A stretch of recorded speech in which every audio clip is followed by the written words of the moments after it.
ಬಳ್ಳಾರಿ ರಾಜಕೀಯ ಮತ್ತೆ ಕುದಿಯುತ್ತಿದೆ. ಒಂದು ಕಾಲದಲ್ಲಿ ರಾಜ್ಯ ರಾಜಕೀಯವನ್ನೇ ಅಲುಗಾಡಿಸಿದ್ದ ಪಾದಯಾತ್ರೆ ನೆನಪು ಮತ್ತೆ ಜೀವಂತವಾಗುತ್ತಿದೆ.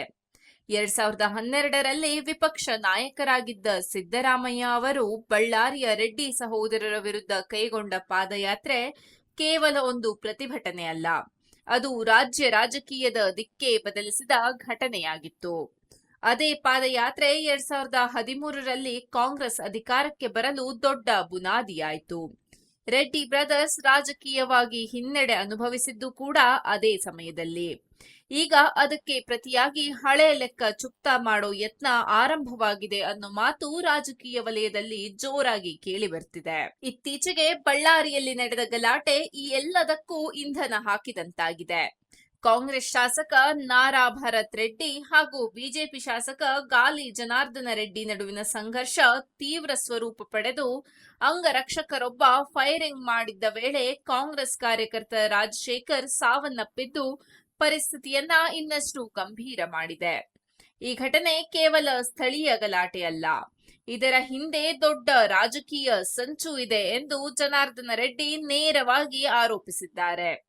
ನನ್ನ ಮೇಲೆ ಹಾಗೂ ಶ್ರೀರಾಮುಲು ಮೇಲೆ ದಾಳಿ ಮಾಡಲು ಪೂರ್ವ ನಿಯೋಜಿತವಾಗಿ ಗಲಾಟೆ ಮಾಡಲಾಗಿದೆ. ಜಾತಿ ಉಲ್ಲೇಖಿಸಿ ನಿಂದನೆ ನಡೆದಿದೆ. ಈಗ ಬಿಟ್ಟರೆ ಮುಂದೆ ಸಿಗಲ್ಲ, ಹೊಡೆಯಿರಿ ಅನ್ನೋ ಕರೆ ಕೂಡ ಬಂದಿತ್ತು ಎಂದು ಅವರು ಪತ್ರಿಕಾಗೋಷ್ಠಿಯಲ್ಲಿ ಹೇಳಿದ್ದಾರೆ. ಇದಕ್ಕೆ ಪ್ರತಿಯಾಗಿ ಕಾಂಗ್ರೆಸ್ ವಿರುದ್ಧ ಬಿಜೆಪಿ ನಾಯಕರು ಸರ್ಕಾರವನ್ನೇ ಹೊಣೆ ಮಾಡಿ ವಾಗ್ದಾಳಿ ನಡೆಸಿದ್ದಾರೆ. ನ್ಯಾಯಾಂಗ ತನಿಖೆಗೆ ಒತ್ತಾಯಿಸಿದ್ದಾರೆ. ಈ ಗಲಾಟೆ ಹಿನ್ನೆಲೆಯಲ್ಲಿ ಡಿಸಿಎಂ ಡಿಕೆ ಶಿವಕುಮಾರ್, ಸಚಿವ ಜಮೀರ್ ಅಹ್ಮದ್ ಖಾನ್ ಬಳ್ಳಾರಿಗೆ ಭೇಟಿ ನೀಡಿ ಪೊಲೀಸ್ ಅಧಿಕಾರಿಗಳ ಜೊತೆ ಸಭೆ ನಡೆಸಿದ್ದು, ಸರ್ಕಾರ ಪರಿಸ್ಥಿತಿಯನ್ನ ಲಘುವಾಗಿ ತೆಗೆದುಕೊಂಡಿಲ್ಲ ಅನ್ನೋ ಸಂದೇಶ ಕೊಟ್ಟಿದೆ. ಆದ್ರೂ ಬಿಜೆಪಿ ಮಾತ್ರ ಇದನ್ನ ಸರ್ಕಾರದ ವೈಫಲ್ಯ ಅಂತ ಬಿಂಬಿಸಲು ಪ್ರಯತ್ನ ಮಾಡ್ತಿದೆ. ಇದೇ ಹಿನ್ನೆಲೆಯಲ್ಲಿ ಬಳ್ಳಾರಿಯಿಂದ ಬೆಂಗಳೂರಿಗೆ ಪಾದಯಾತ್ರೆ ನಡೆಸುವ ಚಿಂತನೆ ಬಿಜೆಪಿ ಒಳಗೆ ಚರ್ಚೆಯಾಗ್ತಿದೆ. ಜನವರಿ 17ರಂದು ಬಳ್ಳಾರಿಯಲ್ಲಿ ಸಮಾವೇಶ ಹಮ್ಮಿಕೊಳ್ಳಲಾಗಿದ್ದು, ಅದೇ ವೇದಿಕೆಯಲ್ಲಿ ಪಾದಯಾತ್ರೆ ಬಗ್ಗೆ ಅಂತಿಮ ನಿರ್ಧಾರ ಆಗುತ್ತಾ ಅನ್ನೋ ಕುತೂಹಲ ಹೆಚ್ಚಾಗಿದೆ. ಈ ಪಾದಯಾತ್ರೆ ವಿಚಾರವಾಗಿ ಬಿಜೆಪಿ ರಾಜ್ಯಾಧ್ಯಕ್ಷ ಬಿವೈ ವಿಜಯೇಂದ್ರ ಅವರು ಜನಾರ್ದನ ರೆಡ್ಡಿ ಜೊತೆ ಮಾತುಕತೆ ನಡೆಸಿದ್ದಾರೆ. ಮಾಜಿ ಶಾಸಕ ಶ್ರೀರಾಮುಲು ಜೊತೆಗೂ ಚರ್ಚೆ ನಡೆಯಲಿದೆ.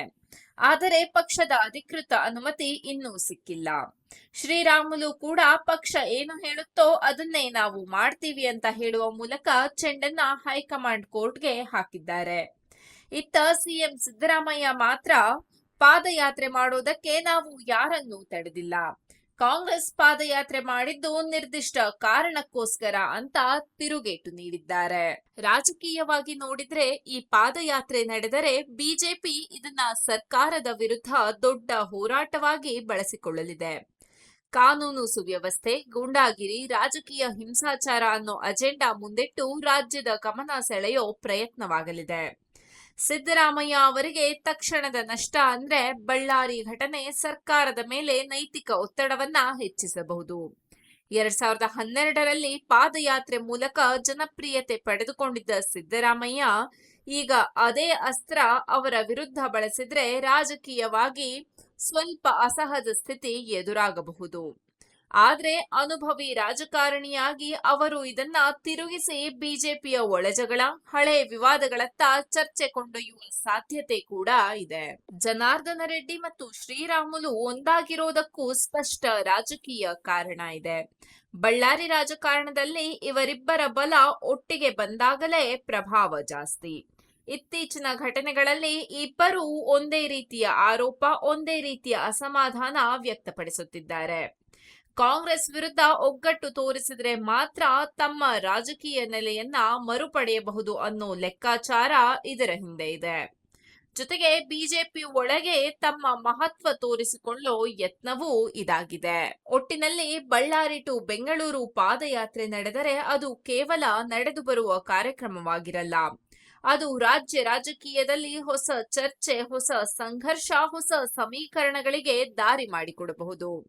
2012ರ ಪಾದಯಾತ್ರೆ ಇತಿಹಾಸವಾಗಿದ್ದಂತೆ 2026ರ ಪಾದಯಾತ್ರೆ ರಾಜಕೀಯದ ಹೊಸ ಅಧ್ಯಾಯ ಬರೆಯುತ್ತಾ ಅನ್ನೋದು ಮುಂದಿನ ಕೆಲ ದಿನಗಳಲ್ಲಿ ಸ್ಪಷ್ಟವಾಗಲಿದೆ. ಈಗಂತೂ ಬಳ್ಳಾರಿ ರಾಜಕೀಯ ಮತ್ತೆ ಬೆಂಕಿಯ ಮೇಲೆ ಕೂತಂತಾಗಿದೆ.